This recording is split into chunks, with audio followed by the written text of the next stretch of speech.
Yes. Hello and welcome. Getting in immediately.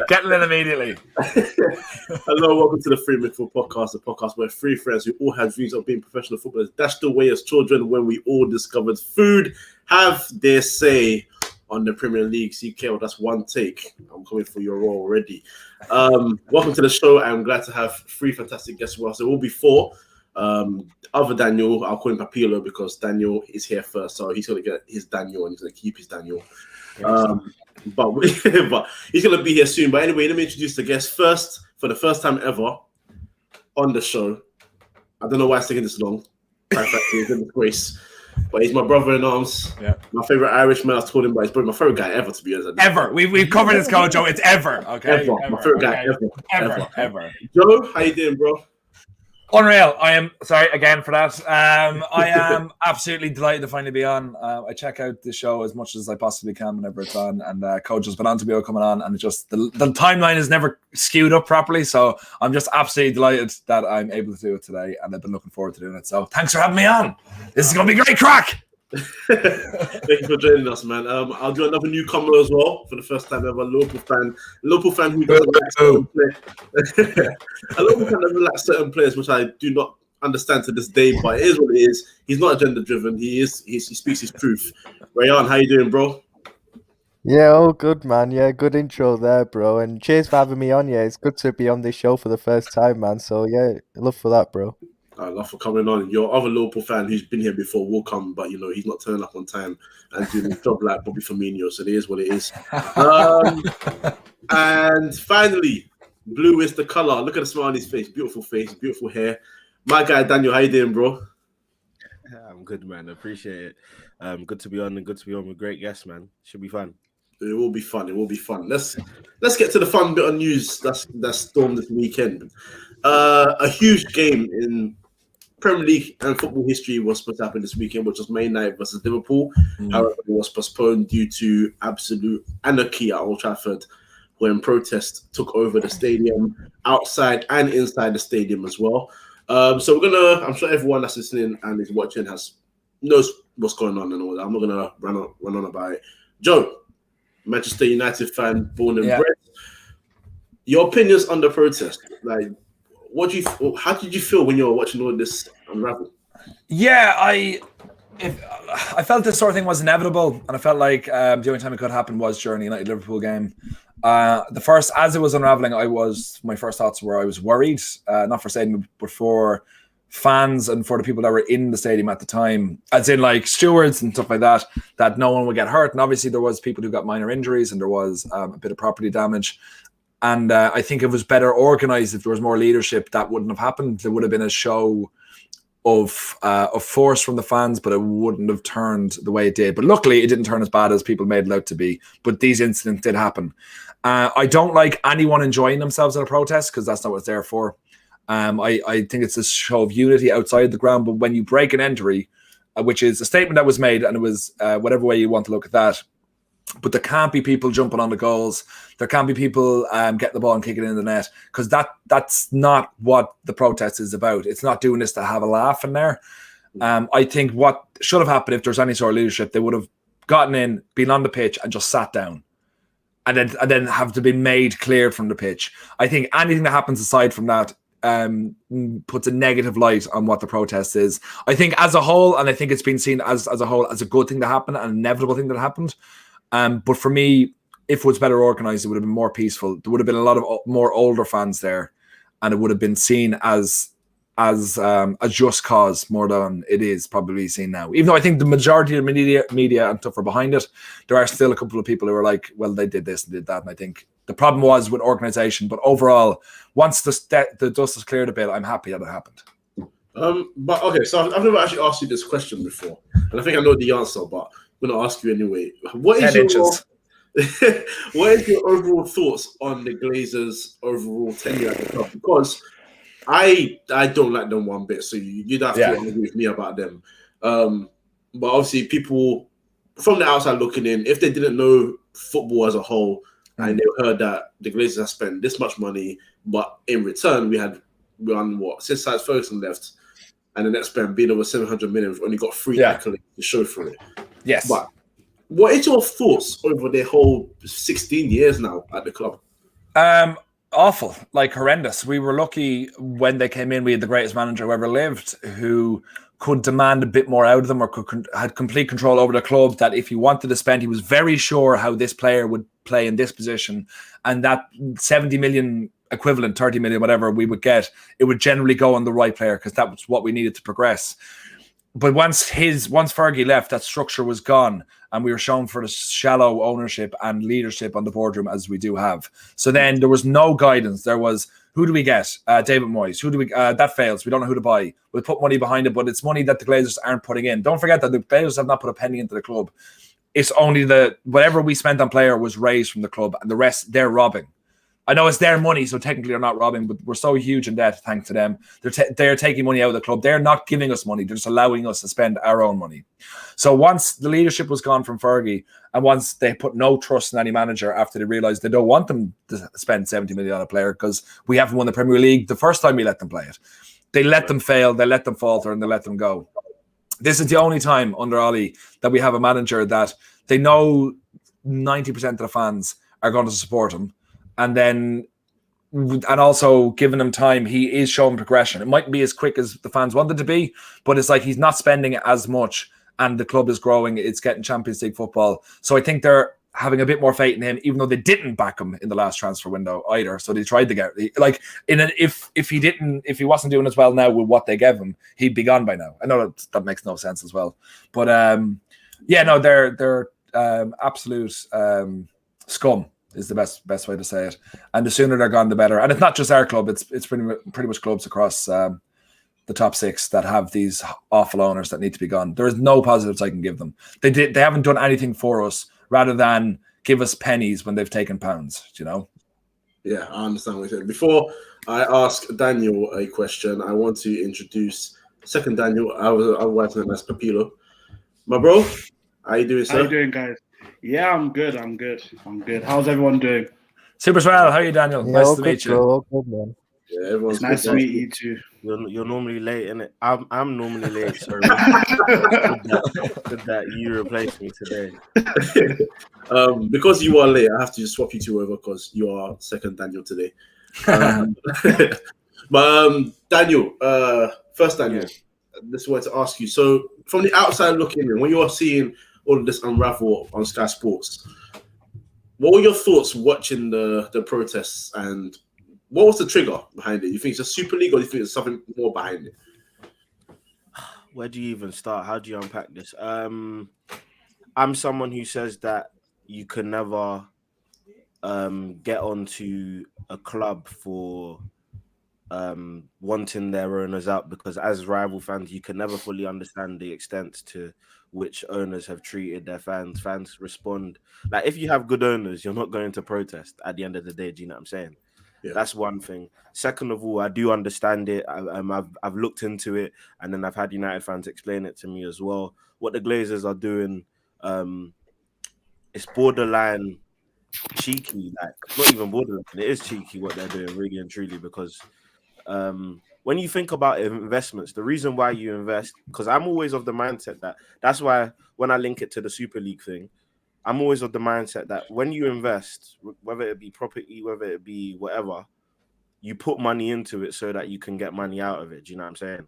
And as long as the Glazers are putting money into United and ensuring that through other avenues such as the success that putting all the money that they can into it, into their investment, brings out of it, through the success that United would get if they were winning trophies based on the squad that they were getting, then it's a positive relationship. Do you know what I'm saying? But obviously the Glazers aren't doing that. Bought the club with debt, put the debt in the club's name, I believe, and stuff like that. So I think, yeah, it's a bit nuts. Like, that's crazy to think of it. That they've just they've treated Man United and disrespected Man United. And I think it sounds bad, but because Man United are such a big club, that's why it's getting all the traction. I feel like if this happened to a lesser club, it wouldn't receive the same type of attention and scale. But it has happened. Look at Bury, the most recent example. That was literally ownership that siphoned money out of the club and is now one of the oldest football clubs is now gone. You know, it's Yeah, happening to clubs up and down the country, and it's happening every day. So you're dead right in saying it's not getting the media. It's getting more because it's Man United, but it happens the whole fucking time. And it's a joke, really, that it does happen.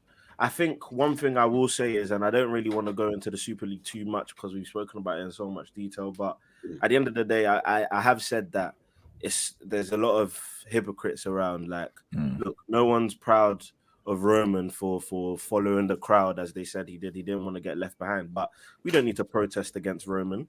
Roman's been one of the best things to happen, if not the best thing to happen to Chelsea.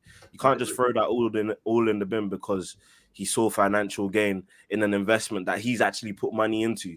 So I'm not going to blame him for that, because the Premier League has allowed the avenues for these rich owners to come in and take over these clubs. So then you can't complain about these same rich owners making a decision in their own light. That's one thing. Two, I would say that the Sky Sports thing as well, I just thought it was... I made a tweet yesterday which actually got a bit of traction. I thought I was going to receive a lot of backlash for it, but like a lot of people agreed with me. I said, look, if as United fan, I disagreed with going onto the pitch. I agree wholeheartedly with the protesting and everything to do with putting pressure on the Glazers. Going onto the pitch and it's basically breaking an entry if you think about it. It's a bit, it's wild. Not even a bit, but it's wild.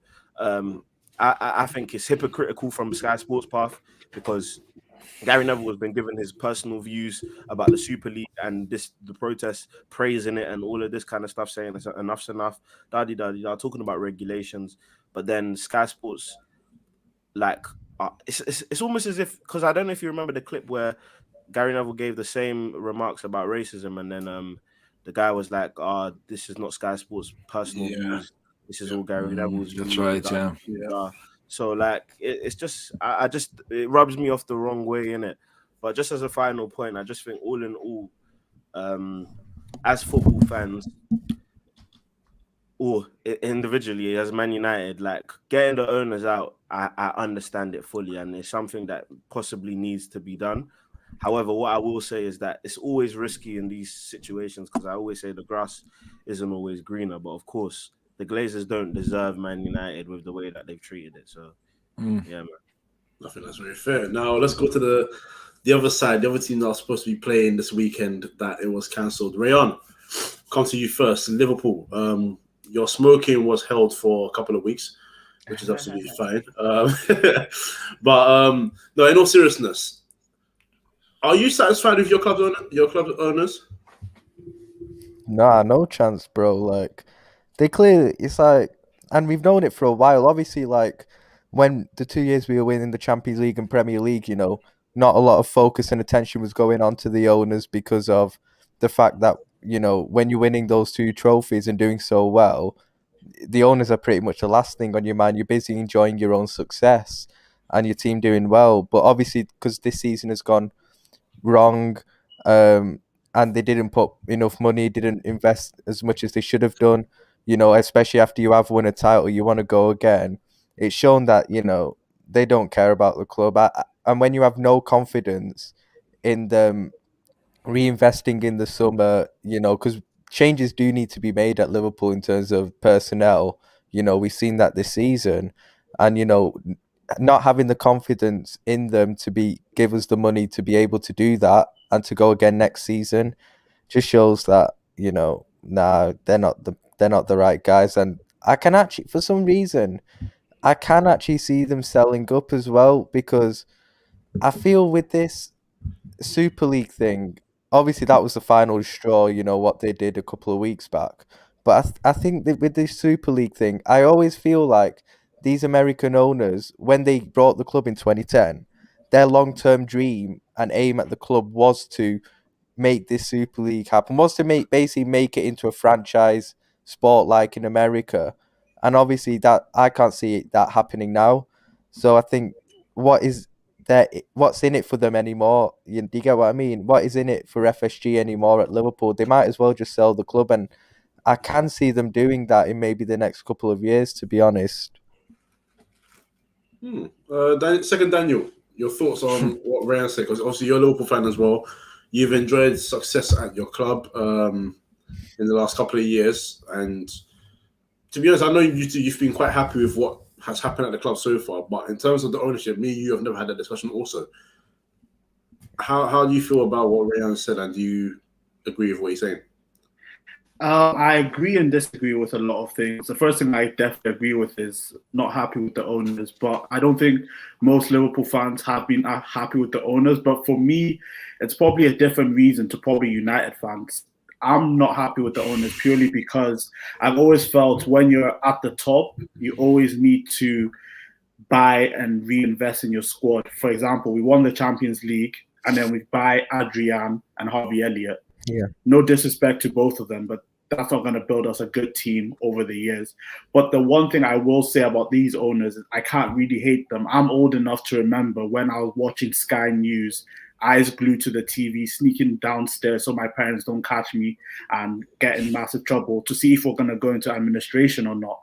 Like that, yeah, I remember. That nearly happened, and it was FSG that saved us from that. Another thing I would say about FSG is that a lot of things that you're seeing in football now, all this data analytics, they were doing that back in 2011, 2012, when they brought in that transfer committee. At the start, people were getting onto them, but they brought in Michael Edwards from Tottenham Hotspur, and people are calling him a genius with a lot of the signings that he got for Liverpool. So there are a lot of bad sides, but I don't think that they're totally evil. I just want them to go just because I want to compete with Man City and Chelsea, not because I think that they're bad owners. If you look at it from a business perspective and how much they've contributed to our success, I can't really hate them, if I'm being totally honest. And the reason why I'm not like FSG out is because if I'm being honest, if I'm FSG out, there's only one person I want to take over, is the Saudis. But the Saudis are not good people themselves.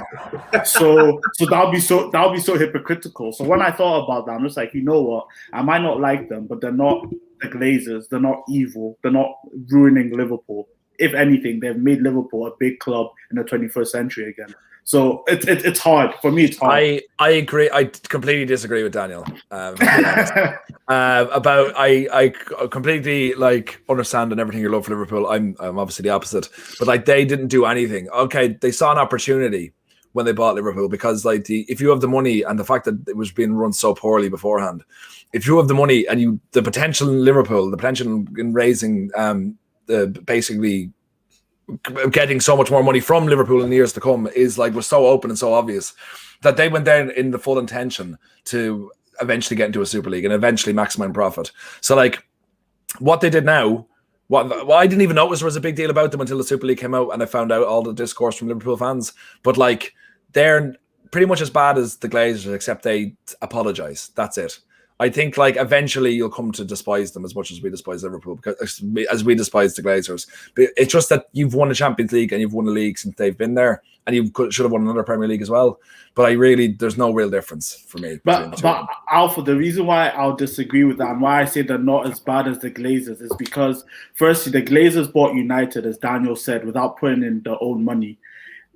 What the Glazers are doing at United, they've done at other clubs as well. For example, with their football team, they built a stadium with the tax money. It was meant to be half tax money, half the Glazers' money, but the Glazers didn't even put up their own money. They took out another loan.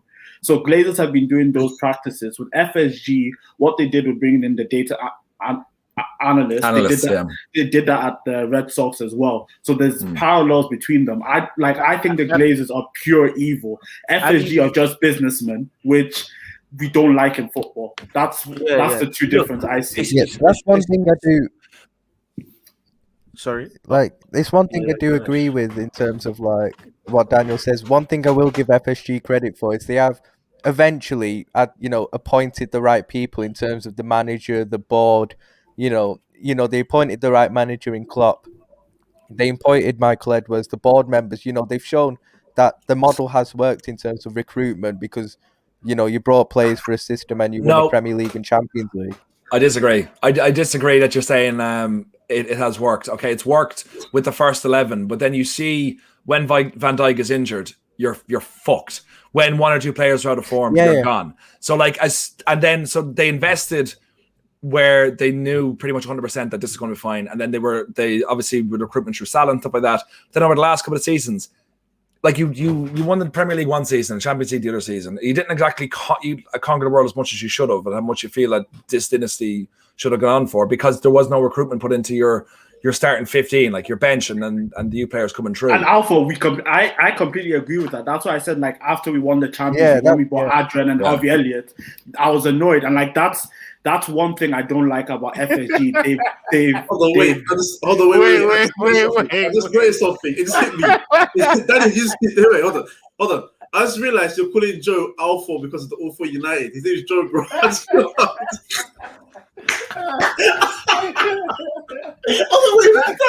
Yo, Kojo, you could have wrote that in the chat. I didn't even notice that. I didn't even notice that. You should have wrote that in the chat. Hey, that is too funny. I clocked it the last time, but I thought, let me just leave it. And then when you said it again, I said, nah, I couldn't hold it. No, that is too funny. I'm sorry, bro. I don't consider the chat, but because you said it again, I was like, nah, everyone's heard that now. I have to do this. No, but do you know what? What's interesting, and just like my final thoughts on it is, in my opinion, where I agree with Joe, because I agree with both sides of the argument. Where I agree with Joe is because I just think the Glazers and FSG is a classic case of saying who's worse between the drug dealer and the murderer, really and truly. And then there's that side of things. I don't think both are necessarily good. I think what make FSG look better is because we've seen certain results come out of Liverpool to an extent with the Champions League, the Premier League, and obviously there's the trophies that Man United obviously haven't had in the success there. But where I will say that the Glazers are actually bad is because, look, at the end of the day, we can see it clearly in the Glazers' other investments. The Glazers will single-handedly be like considered one of the worst owners in the history of sports, if not for the Buccaneers and Tom Brady. So obviously NFL, not to go off course a little bit, but they won the Super Bowl, and they only won the Super Bowl because Tom Brady came to them. If not for that, the Bucs have been one of the worst NFL teams, one of the worst run teams known to man. And Tom Brady just decides, let me just go to this team and save their life, basically. And they win their Super Bowl. So really, and they only had, prior to the Super Bowl, they had one Super Bowl. And that wasn't even under the Glazers, because the Glazers took charge 2005, around the same time. No, I do think they won the Super Bowl with them. The only reason I think... It was before. It was before. Are you sure? No, because I remember when the Glazers bought United, there was an image of Malcolm Glazer holding it. Yeah, I remember that as well. Well, let me check. I'll check. I just have that image clear in my brain. That's I remember, because that's how that's how Sky News introduced him, as being like he has a history in sports, and it was him holding the Super Bowl trophy. I hope he didn't do like a John Terry where he had no part to play in it, but took a picture of it anyway. That's what I'm saying. I'm gonna check. I bought you now, so I guess it belongs to me. You know what I'm saying? I hope he's not doing that kind of. He just took it home with him. Yeah. One thing I will say, I don't know if you guys have talked about this, but the protest, I respect it so much. Like, I think anyone who doesn't rate the protest, I don't know why they wouldn't, because United fans have been Glazers out for a very long time. I have a brother that supports United. He's been Glazer out since 2005. That's 16 years.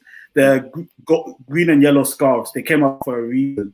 The team in the non-league that was a branch out of Manchester United because of the hate of the Glazers. So, like, it's just been building up and building up and building up. And what happened on Sunday, I have to respect it, because that's the only way I think that the fans can try and get their clubs back if they're not rich enough to buy them.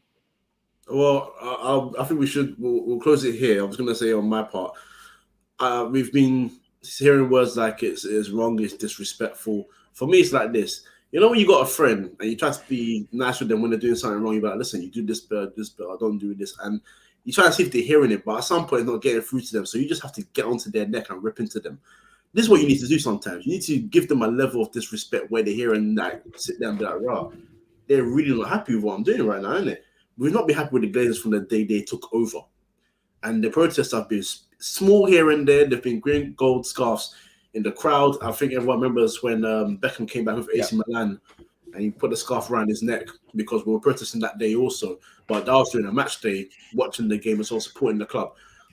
But this disrespect was too long. It has been going on for too long. And the Super League, was obviously the trigger, because now you're just actually trying to just throw another level of disrespect.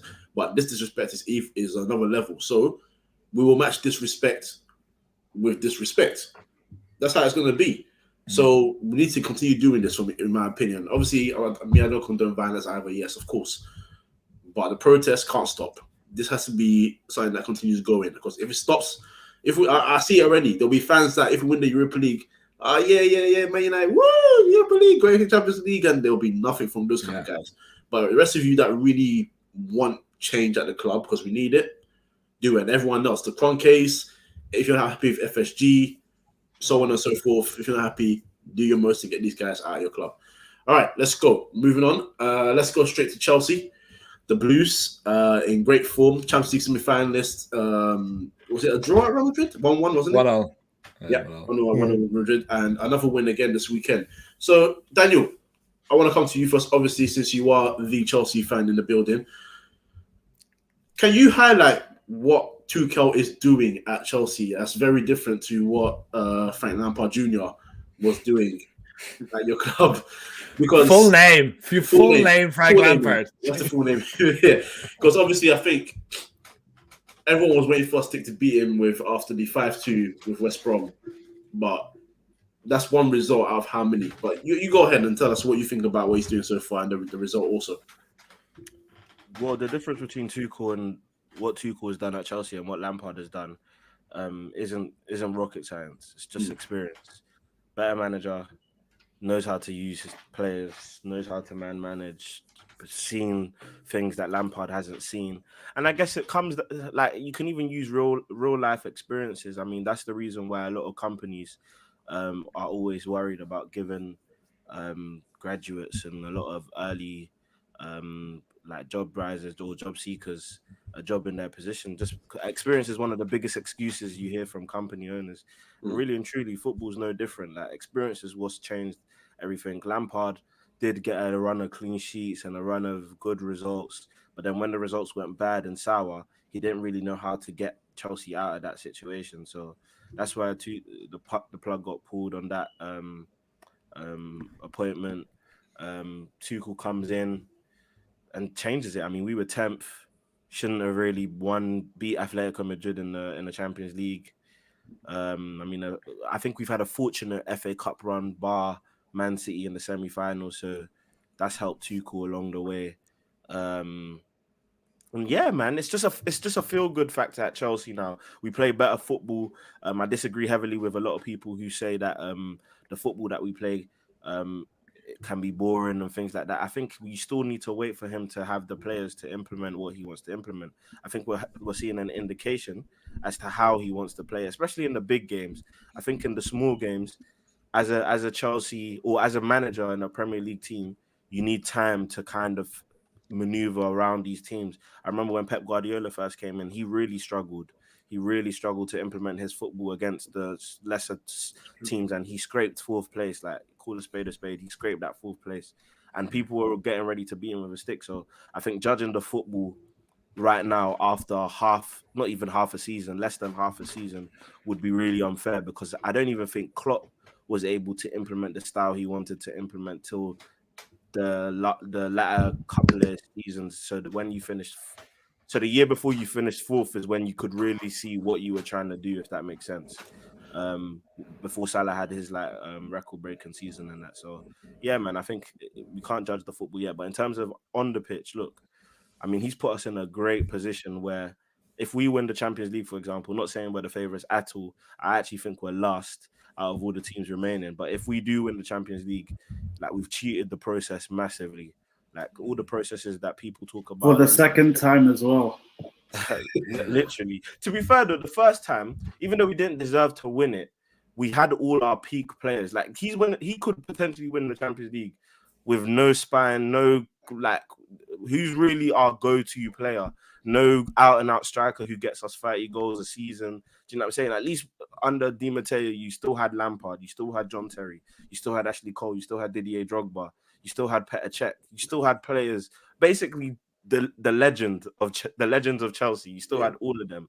Like, who does Tuchel can really say, apart from maybe Kante, is world-class in that team without a shadow of a doubt, without even debating it? I think only Kante has really proven that he's a world-class player in terms of what he provides. So I think that will be a more impressive Champions League win than the 2012 one, without a shadow of a doubt, in my opinion, especially considering how the season has started. I'm going to ask Joe. I'm really annoyed right now, okay? Why? Because I was looking forward to having a rant about Chelsea, but Daniel's after speaking so much fucking sense. I'm absolutely raging. I was sitting there. I was like, "Oh, great, we're talking Chelsea. I can spit some facts," and then Daniel just spits his facts. I'm like, "Well, I'm out of facts because he's just speaking sense." Joe doesn't know. I write for them, so I got all the facts ready, man. Yeah, he's ready. He's ready. All right, but okay. So the United way in the comments did say though that I should ask you what you think of Frank Lampard. So I know we shouldn't really go off in the past, but what is your issue with Frank? He's a Tory, first of all. Like off the bat, I don't think I need to really explain any more than that, but like facts are facts. I hate I wasn't even so much him, it was more so the British media immediately elevating him to being a god when like I always respect him as a footballer. I thought he was top class, and I think people he did type at Derby because Derby were constantly getting into the playoffs, and playoffs final just weren't getting promoted. Do like top half of the championship table. So he did grand with them. But like to go from that to the Chelsea job, and people constantly saying, "Oh, he's gone like you need to give him time, but he's going to succeed and all like that." Yeah, and like, he's done so well. It's like he just didn't. And then you have on the opposite side of things, you had Solskjaer, because he's not a lovely, happy British Tory boy. He's a PE teacher.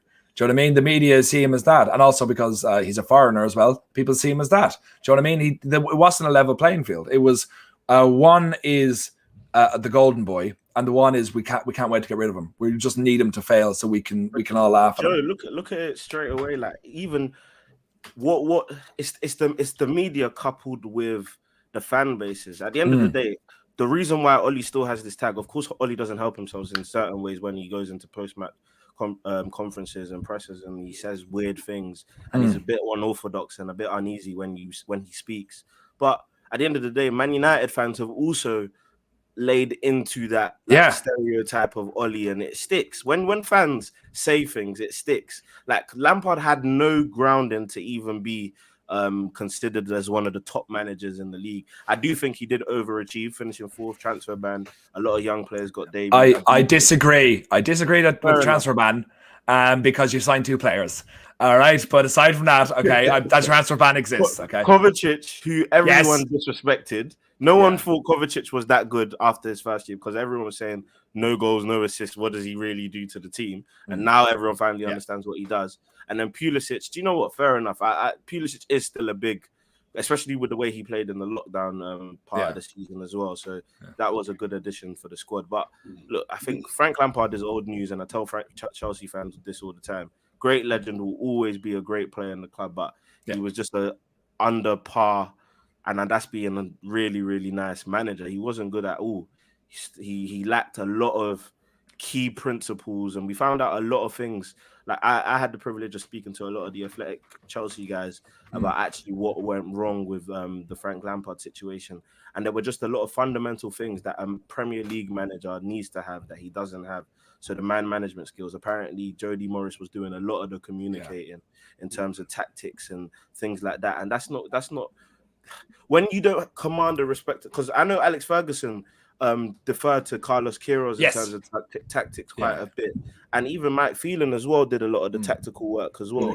But what Alex Ferguson had was the respect of the players. You knew what Alex Ferguson was bringing to the table, and that was never in question. I think when you don't have that respect yet, you can't be deferring. You can't be. You just have to have more about you as a manager. So, and a lot of the times you could see again in the presses. I think 2 key distinctions. I've been going on waffling for a long time, but 2 key distinctions is that one, you could see that in the presses, the way Lampard came across, it was always about the passion. We weren't running enough, and where the nail in the coffin was, he said we didn't run enough when we lost to Leicester, lost 2-0 to Leicester, and he said we didn't run enough. We actually outran Leicester that game, and the top 3 runners were Chelsea players, so that's where you use all respect. I remember. I remember him saying as well. What was it? It's not on me. It's the players. The message was clear. And you're like, who are you to throw them under the bus? Like, you're a great player. You have not earned the respect as a manager to say this. Unfortunately, the world we live in, managers have to go out unless something has gone titanically wrong. You defend the players to the ground. You can destroy them in the dressing room, but like you have to have a united front. And he was lacking that because of his arrogance and his ego. Coming from being like the top goal scorer, the most appearances and all like that, coming back to his club, which he took the job. If he had any sort of sense, he wouldn't take the job. Like the one thing you can say about Ollie, at least he had 5-6 years as being like an actual manager, a working manager, you know, and he also worked with the reserve and stuff like that. I had a relationship with the players. But if Lampard comes in and is trying to tell these players what to do, and like you're saying, and he's deferring, like you're saying, Ferguson was famously hasn't been a coach since 1989, because he trusted in his lieutenants to kind of, and that includes Roy Keane on the pitch and stuff like that as well, to implement his plan. But like he wouldn't be the nitty gritty, but he would bring in people to do that, because that's the thing is you don't have to be able to do everything. Jurgen Klopp isn't the best coach in the world, but he's the incredible man management. That's why his assistant was so important. That's why there was a big hullabaloo when he was he left just before the Champions League final, and they're all very worried because he is the brain, they say. But like it all is what Klopp wants to do is just these players, the coaches and all like that are the best people to get it out with the players. That's why they're there. So like that's my point on Ferguson anyway. Sorry, I didn't. Yeah. That's cool. Second Daniel, I want to pick up on something that first Daniel said. I want to ask you. He said the fans, or not Chelsea fans per se, but people are trying to get onto the style of football that's being played at Chelsea. But when you're getting the results, does the style really matter? No one cares about style. I'm not gonna lie. I think all this style stuff is so overrated. I'll give you a good example. Liverpool. We play better football when we were finishing fourth than when we finished second and first. We played a lot better football. Our intensity, the way we were pressing a lot more. It was more entertaining to watch. But which football did I prefer? When we came second, when we came first, because we were collecting more points. We'd be 1-0 down with 15 minutes to go and we're not going gung-ho. I think results are the most important thing. Anyone who says otherwise is just fooling themselves. But then the reason why I do disagree to an extent is because the reason why style is a major issue in Chelsea's case is because it's about forecasting. A lot of the managers that we've seen that get sacked under Chelsea, that when they're managing Chelsea, is because it gets too repetitive. Players get annoyed with the manager's style. People are saying that.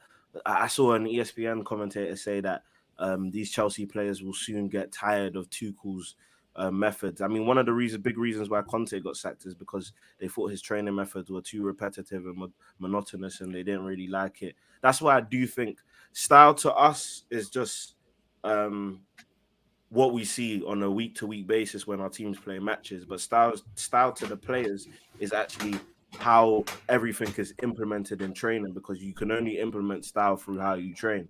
Do you know what I'm saying? But Dan, would you say that's like a greater issue in modern football, not just Chelsea? Because everything you've heard, I've heard that with past Bayern Munich managers. Apart from Sir Alex Ferguson and Arsene Wenger, I don't know a top club that's the manager longer than 4 or 5 years. So the issue of players getting bored, I think will be an issue in almost every club, just because we're human beings at the end of the day. You can't just be doing the same thing over and over again. Yeah, no, facts. I agree. Rayon, so with that being said, I want you to look at where Chelsea are right now, and I also want to bring Leicester into the equation as well. I'm going to ask you about your club and the top 4 race. How when you look at Chelsea now, do you think they're now certainty considering their form, as well as Leicester? And where do you put yourselves, West Ham, and I'll even put Tottenham in there as well, because they're 5th or 6th. So they're behind. Yeah, the 5th. Yeah. So I even throw Tottenham in there. So why not? When you put everyone into that equation, do you feel like there's still a chance for the outsiders to get into that top 4? I think it's when you look at the fixtures that Leicester and Chelsea have got left. Leicester in particular have got their last 3 fixtures are, I think it's Man United away, Chelsea away, and Tottenham at home.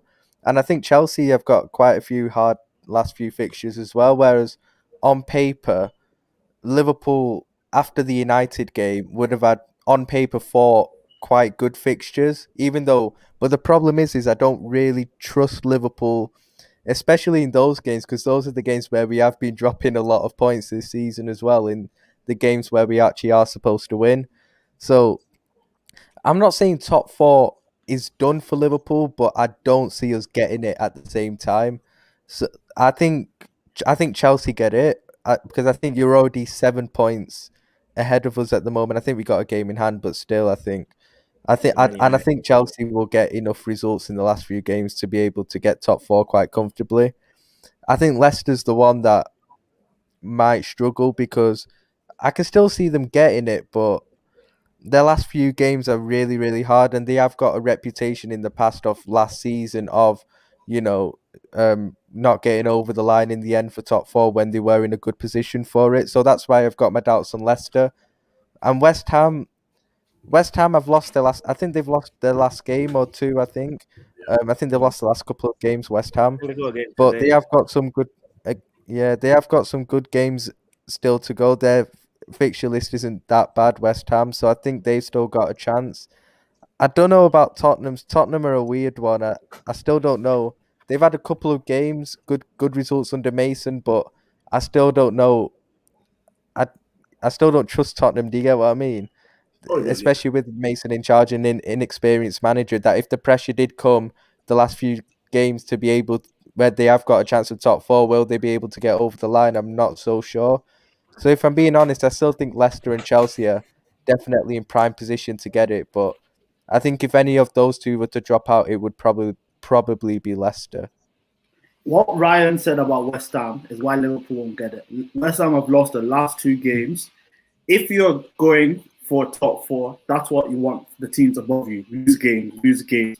But we're Liverpool. We're still below West Ham. And that's why I don't think we're going to get it. Chelsea can lose 2-3 games, and I still think we won't overtake them, because this season we haven't been serious at all. We have not been serious. And we deserve to be in Europa, or even Europa Conference, I won't lie. Europa Conference. You can't lose 6 home games in a row and come up with an excuse. I mean, that already is an embarrassment after winning the league. To be fair, I did say the only club that's lost more home games in a row was Derby, and everyone was at 07-08. Yeah, so if you're exactly, so if you're nearing them just after being champions, then you guys have got a big problem. Did you just say that Liverpool, the only team to have lost more home games this season, was Derby, who had the worst? Is that real? That's correct. In a row. They lost 7 home games in a row. Liverpool lost 6. Oh, that's magical. All right, then Ryan, I want to stick with you. If your team do not get top 4, what do you need to do to get back in there? What are the changes you will make? Well, obviously we will get our injured players back. If you put a fit Van Dijk back in from the start of the season, it will make a big difference. Not in terms of, the defense. Obviously, the defense becomes a lot better automatically, but then you can't afford to keep Fabinho in midfield. That it improves basically everything in front of it. It sets the foundation for the whole system in front of him to be able to, thrive again. But do I think, even when we get Van Dijk back and Henderson back in midfield, do I still think this team? I think it could definitely still get top 4 quite comfortably next season if we get our injured players back. But I don't see us challenging for the league against Man City next season with this current squad. I'll be honest. I think this squad and team has reached the end of its cycle when it comes to challenging and winning league titles. So I think there are changes that need to be. There are players that need to be sold in the summer. We need to get some players in because it's an aging squad as well. People forget that it is an aging squad. So I have heard about, Wijnaldum. I think will leave. I hope he does because I don't really rate him. And I think we're being linked with Basuma at Brighton, who I think would be a good replacement for him. So it's just changes like that. I don't think too many changes need to be made, but I think a few do need to be if we want any chance of challenging for a title next season. I still think I can see us still getting top 4 next season, to be fair. I'll be honest, with the injured players coming back. Fair.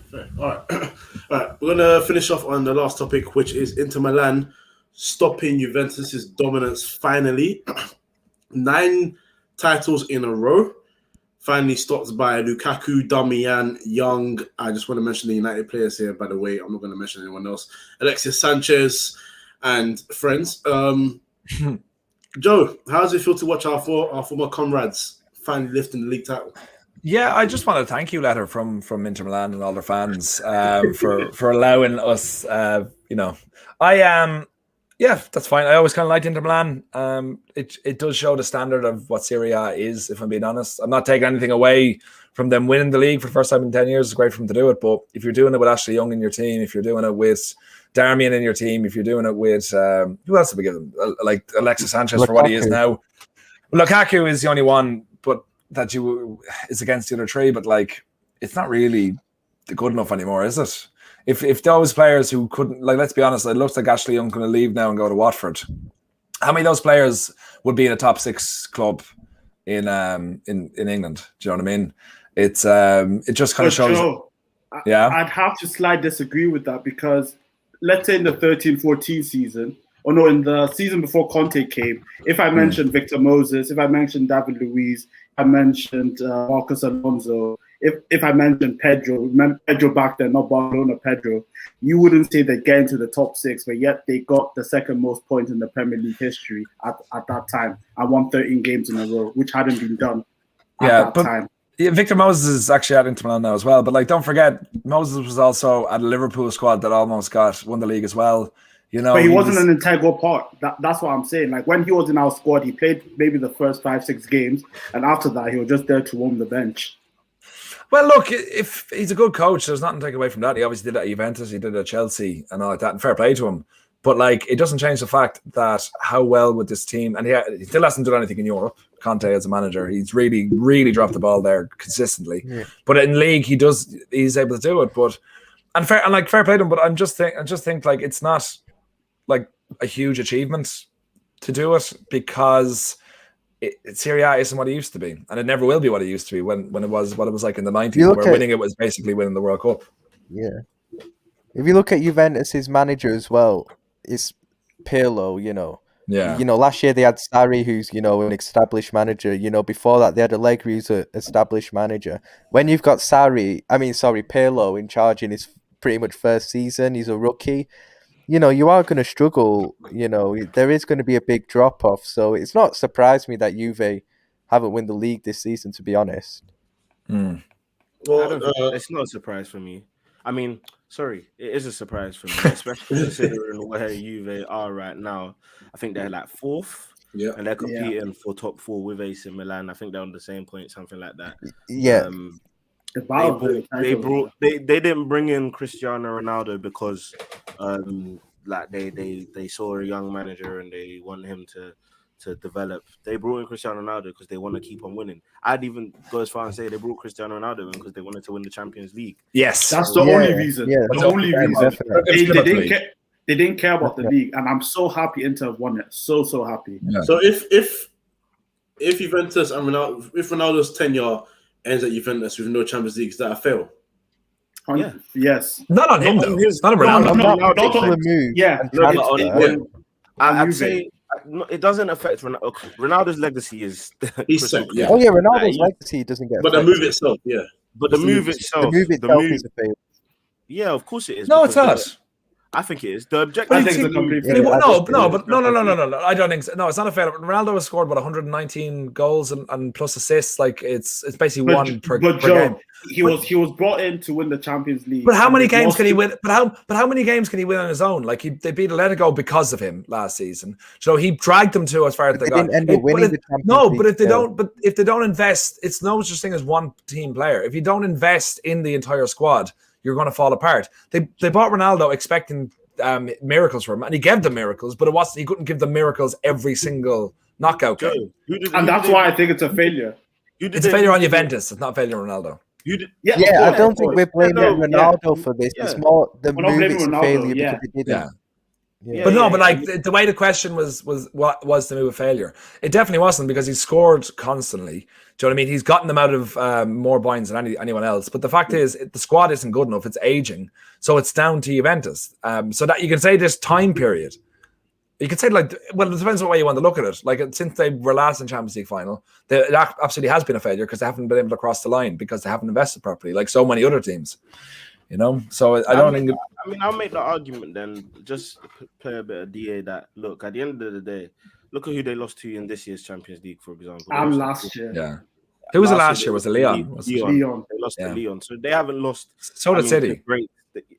Yeah, fair enough, but they haven't lost to great teams. Or yeah, they haven't lost. They have lost to. Wait, I'm confused. You were right the first time. They haven't lost. Yeah, you had it right. You had it right. Don't worry. Yeah, but that muddled up my head. But yeah, they haven't lost to great teams. So at the end of the day, I'd make the argument that when they brought in Ronaldo, they knew they were going to get the goals. The goals were a guarantee. Like, that wasn't even in the question. Ronaldo wasn't going to score goals for us. Like, that was there, set in stone. It was all about the output in terms of success when it comes to trophies and what you could say Ronaldo won for you, basically. Because at the end of the day, even if Ronaldo scored 6 goals in a Champions League run for Juventus, but they won the Champions League, they would have said Ronaldo was the reason why they won the Champions League. So, like, it can't be good for Ronaldo when they win the Champions League, but it's not Ronaldo when they don't win the Champions League. That's how I see it personally. Like, it can't be all to gain but nothing to lose. Even though it's not nothing on his legacy, of course, nothing on his legacy. I think it's going to be brought up in banter debates, but when you're talking seriously, like, nothing on Ronaldo's legacy. But I would say, if they did win the Champions League, it would have been because they had a far better squad and far better everything. And then Ronaldo would have been, you would have said he was the key to it because he would have been the guy scoring the goals. But for the fact that they didn't improve anything, they just bought Ronaldo, who had the wrong manager each time to win a Champions League. The ingredients just weren't there. And Ronaldo did everything he could. He pulled them out of jail on several occasions, but they didn't get across the line because the ownership is balls. And it was just a matter of time before it all fell apart. And then a point in Pirlo as well make no sense. I can't lie. Joe saying that Inter not winning the league is not that big of an achievement has hurt me. I'm not gonna lie. No. Sorry. No. It definitely is a big achievement absolutely, and it's fantastic for the club and for them. And in Italy, it's a great thing that a new team has won it. But I mean, on the world scale, if you're looking at these players who couldn't really do anything anywhere else, and you're kind of like, it's not that big. It is a big achievement, but like it shows the low standard of the league. But you know what? That's Conte, and I'm going to back Conte. I'm going to back Conte, but the reason why I disagree is because Kojo said he's only going to focus on the United players, but Inter have a lot of ballers. Like, Inter have a lot of good players. Lautaro Martinez and Lukaku are potent front too. Barella is a bad boy midfielder. Brozovic is a good DM. Eriksen. But how come they can't do it in Europe? Pardon? How come they can't do it in Europe? That's one thing I agree with you. That's Conte's biggest downfall. But that was Conte's biggest downfall when he had a good Juve team. He was getting knocked with Pogba, and he was getting knocked out into the Europa League. And then Allegri comes in, and then they go to the Champions League final twice in 3 years. So I think that's a Conte thing, and I hope he rectifies that because his European record is awful. But I don't think Inter's team is bad. I think they have some players like some of the United boys, which I'm thinking how they won the league. But I also look at the squad and the bench. They have a lot of good players. If they click, they can cause a lot of teams in Europe's problems. All right, then to finish off, I'm going to get a prediction from all of you. So obviously Inter Milan are in the top 4. They're certified. But the race between Atalanta, Juventus, AC Milan, who are all on 69 points. Yeah. And then you have Napoli on 67. And Lazio. And Lazio are there as well, actually. Yeah, so that's what, 5 teams? Yeah, that's 5 teams. Yeah. I'll go Joe, Rayan, Daniel 2, Daniel 1. Joe, which 3 teams complete the top 4? Just give me 3 names. I'm going to say AC Milan, Atalanta, and Napoli, because I think it'd be very funny if Juventus don't make top 4, and Lazio are a bunch of fascists, so they can go fuck themselves. Rayan? Yeah, I think AC Milan, Atalanta, and I think Juve will get it. I think Juve will sneak it. Yeah. Okay, Daniel. 2. I don't want Juve to make it because I really don't like Agnelli. If I go on about Agnelli, I could be here for ages. I think I dislike him as much as United fans dislike the Glazers. He's so annoying. But Juve will make it then Napoli and Atalanta. I think Milan have just the position they were when they played Juventus the first time to where they are now. That collapse is embarrassing. So yeah, I think they'll miss out. Daniel, one. I am going to go with. It's tough, you know. It's actually tough because I'm actually looking at the table now. I'm going to go with Atalanta. I'm going to go with Milan. The reason why I'll go with Napoli is because I know Juve have still got to play AC Milan, and I'm going to bank on AC Milan winning that game, and they've still got to play Inter, and I'm going to bank on Inter winning that game as well. Okay. And then I think Napoli have a nice run towards the end of the season, so I'm going to say Juventus miss out, but I won't be surprised if Juve make it anyway. If Juventus miss out, is Ronaldo running? 100%. Yeah. I also want to point out that it's great to see Inter Milan legitimately winning a title for once, because they got 3 in the 2000s, which were just like, here you go, and then they won 3 in a row when there was literally no competition. So it's nice for them to win it, off the bat. So well done to them. Yeah, that's true. Yeah. All right. We'll leave it there. We'll end it there. So. Thank you again for joining me. Everyone that's been watching as well, thank you for watching and tuning in. Everyone's links are in the bio, but of course, we are going to give everyone a chance to plug themselves and their channels also. So, Joe, I want you to plug yourself first, and not only just your Twitter, but also your YouTube channels, your personal one, and of course, where we can find you as well on All for United. Yeah, so find me at Acting Joe on Twitter, at Joe Your Own Way on Instagram. Subscribe to my YouTube channel where I release comedy short films. My most recent one is Toxic by Joe Neal, and if you can give that a like and share it around, that'd be great. And also, I am a host on All for United, where we discuss things that are all for United. And so join me there. I generally am on Sundays and either Tuesdays and Wednesdays as well, with a bunch of great guys. So see me there. Lovely. Ryan, where can we find you, bro? You can find me on Twitter at Ryan_K1, and you can find me on Sarcasm City TV on the Q&As, which are normally on Wednesdays and Sunday nights. And you can also find me on Bits and Bobs' Liverpool show on a Thursday night at around 10 o'clock. So, yeah, that's where you can find me. Of course, and shout out Flawless and shout out Bits and Bobs as well. Daniel, too, where can we find you? You can find me on Twitter. I'm launching a podcast this summer called No Agenda Podcast, launching after the Champions League final. Big up everyone. Guys, make sure you smash the like button. And thanks for having me again, Kojo. Also, before I pass over to Daniel, where's Cahil? Is he not here because of what happened on Thursday? No, he's just not here because he couldn't make it on time, man. Truth be told, actually, it's good that we're ending it, because he mocks me for missing one podcast out of the whole 165, and now it's so we're even now. Yes. Daniel, where can we find you, bro? Obviously, my personal is as shown on screen, and then for all my stuff, As on the Ball TV, for all of my content there. And when I say As on the Ball TV are doing wonderful things, if you want to check out their platform, please check them out. They're doing wonderful things as well over there. And of course, this is 3inMidfield, where you can find us obviously here on YouTube at the 3inMidfield podcast, and Twitter 3inMidfield, as well as SoundCloud, Apple Podcasts, and Spotify 3inMidfield. And this has been another episode of 3inMidfield. Have a good night.